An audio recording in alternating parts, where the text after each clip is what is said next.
Hi everyone, Paolo here and welcome back to just another dang how-to channel. It's a quick short on unboxing and connecting a Magic Keyboard with Touch ID.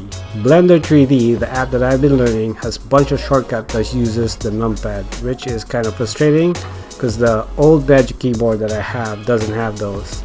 So I went ahead and replaced the old one with the latest Magic Keyboard with Touch ID with numpad keys. Inside the box we have the keyboard, the cables, and the standard manual. Some basic unwrapping, just pull this up and over.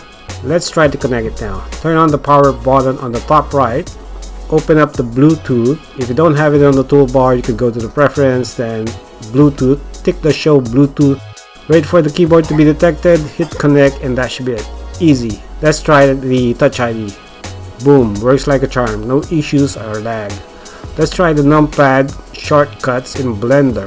That is pretty impressive and responsive. Cool, cheers. Hope you like this short. Subscribe for more.